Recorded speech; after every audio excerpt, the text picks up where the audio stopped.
آگے آ جائیں، کوئی مذاق نہیں.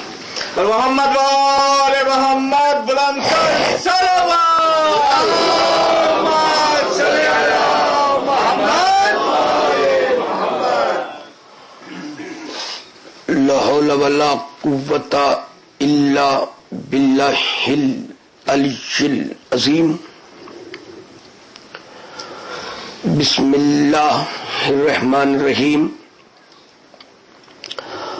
الحمد للہ الذی ہدانا لہذا وما كنا لنہتدی لولا ان ہدانا اللہ. لقد جاءت رسل ربنا بالحق. صلاۃ والسلام علی سید اصل ما فی الوجود. سر اللہ فی کل موجود. نقطۃ دائرۃ الوجود.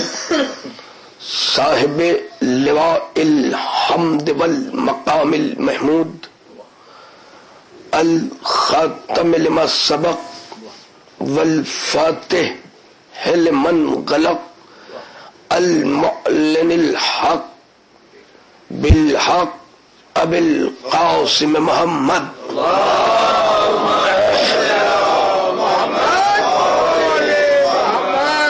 والصلاة والسلام علی یاسب الدین والایمان. باب الامن والامان. کلمت الرحمن. کاسر الاسنام والاوثان. السابق بالاحسان والشاہد بالایمان. مصداق مرج البحرین یلتقیان. الامام المظفر والشجاع الغضنفر. وقاسم طوبى وصخر. ابی شبیر وشبر. وحامل الباب الخیبر. وساقی حوض الکوثر. الذی سمته امه حیدر. الامام المختار صاحب ذوالفقار. مصداق قول النبی المختار. لأتین الراء غدا رجلا کرارا غیر فرار. وعلی آلہ الطیبین الطاہرین المعصومین المظلومین المنتجبین المنتخبین. لعنت اللہ علی اعدائہم اجمعین من یومنا ھذا الى یوم الدین. اما بعد فقد قال اللہ سبحانہ وتعالی فی الکتاب الحکیم. بسم اللہ الرحمن الرحیم. اذا ابتلی ابراہیم ربہ بکلمات فاتمہن قال انی جاعلک للناس اماما. صلوات بھیجے محمد.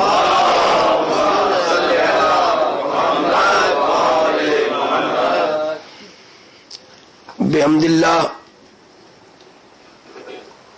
کہ برادر عزیز جناب ایاز صاحب کے دولت کدے پر یہ سالانہ حاضری کا شرف اور سعادت میسر ہو رہی ہے. جس موضوع کا آپ حضرات کی شاداب سماعتوں کے لیے انتخاب کیا گیا ہے وہ ہے امام اور علم غیب. ظاہر ہے کہ مجھے علم ہے کہ جو سامعین یہاں پر پورے لاس اینجلیس سے کونے کونے سے یہاں تشریف لائے ہیں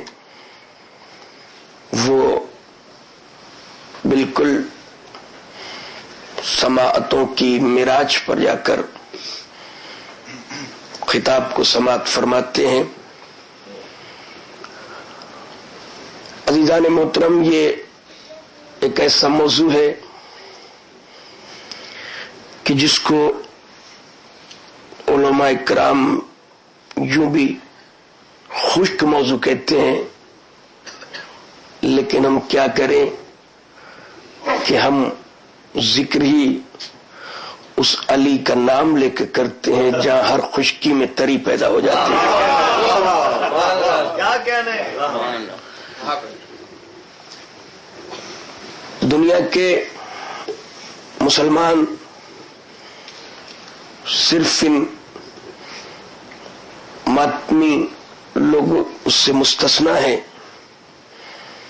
ان کا عقیدہ اور ان کا یقین یہ ہے کہ اللہ کے علاوہ اور کسی کو علم غیب نہیں، لیکن ہمارا ایمان و یقین اس ایمان کی اساسی اور بنیادی کتاب قرآن پہ ہے کہ جس نے بتایا کہ نہیں، اللہ کو علم غیب ہے، لیکن اللہ جسے چاہے اسے غیب کا عالم بھی بنا دیتا ہے، غیب کا مالک بھی بنا دیتا ہے، غیب کا حاکم بھی بنا دیتا ہے۔ عزیزان محترم، قرآن مجید کو پڑھیں گے تو 3 اصطلاحیں قرآن مجید میں آپ کو ملیں گی غیب کے متعلق۔ غیب ایک علم بالغیب، ایک اطلاع علی الغیب، ایک اظہار علی الغیب۔ علم بالغیب، اطلاع علی الغیب، اظہار علی الغیب۔ ہم ایمان بالغیب رکھتے ہیں، ہم جتنے ہیں وہ غیب پر ایمان رکھتے ہیں، اس لیے اللہ نے اپنے دوسرے ہی سورے کا آغاز کیا، الف لام میم ذالک الکتاب لا ریب فیہ ھدی للمتقین الذین یؤمنون بالغیب۔ مومن تو ہے ہی وہ جو غیب پہ ایمان لاتے ہیں۔ میں توجہ چاہ رہا ہوں، اس لیے کہ اسلام کا آغاز ہی غیب سے ہے۔ خدا ہمیں نظر نہیں آتا، وہ غیب میں ہے۔ کیسا ہے؟ اگر ہم نے سوچ لیا، سمجھ لیا تو نہ وہ خدا خدا رہتا ہے، میں توجہ چاہ رہا ہوں، نہ وہ خدا خدا رہتا ہے، نہ میں مسلمان رہتا ہوں۔ روح ہے، یقین کرو، مگر کہاں ہے؟ غیب میں ہے۔ روح ہے کہاں؟ سر سے لے کر پیر تک ہر جگہ ہے اور کہیں بھی نہیں۔ جاؤ، کیونکہ روح کے لیے ارشاد فرمایا اللہ نے کہ وہ یسألونک عن الروح قل الروح من امر ربی۔ اے میرے رسول، تم سے جو یہ سوال کرتے ہیں کہ روح کہاں ہے، تو ان سے کہہ دو کہ روح میرے رب کا امر ہے۔ تو امر وہ ہے کہ سر سے لے کر پیر تک کوئی حصہ ایسا ہے ہی نہیں جو نہ ہو۔ میں توجہ چاہ رہا ہوں، یعنی امر کا کمال یہ ہے کہ سب جگہ ہے مگر نظر نہیں آتا۔ شاید اسی لیے ہمارے امام کو، غیب میں رہنے والے کو، اللہ نے صاحب امر کہا کہ امر کی تعریف یہ ہے سب جگہ ہے مگر کہیں نظر نہیں آتا۔ صاحب امر بھی سب جگہ ہے مگر کہیں نظر نہیں آتا۔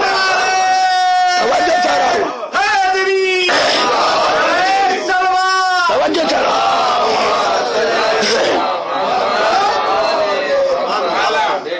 ہم سارے ایمان بالغیب، جنت ہے غیب میں ہے، ایمان ہے۔ کوثر ہے غیب میں ہے، ایمان ہے۔ نہر لبن ہے غیب میں ہے، ایمان ہے۔ فرشتے ہیں غیب میں ہے، ایمان ہے۔ جبرائیل آیتیں لے کر اللہ کی آتے تھے، غیب میں آتے تھے، ایمان ہے۔ جبرائیل کا روزانہ ہر محفل و مجلس میں ذکر ہوتا ہے، کسی نے دیکھا نہیں مگر غیب میں ہے، ایمان ہے۔ یعنی ساری چیزیں غیب میں ہے، ایمان ہے۔ نبی کو دیکھا ہے، نبوت کو نہیں۔ توجہ چاہ رہا ہوں،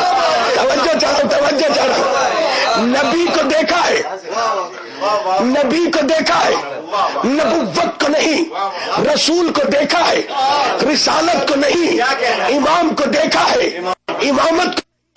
یہ ساری چیزیں جو منصب میں ملی ہے وہ سب غیب میں ہے۔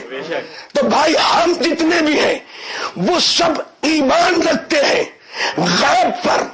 تو بھائی یہ کس نے بتائی جنت، کس نے بتائی کوثر، کس نے بتائی امامت، کس نے بتائی رسالت، کس نے بتائی نبوت؟ کیسے آپ سمجھے کہ نبوت کیا ہے، رسالت کیا ہے، جنت کیا ہے، کوثر کیا ہے، تسلیم کیا ہے، میرے لبن کیا ہے، ملک کیا ہے؟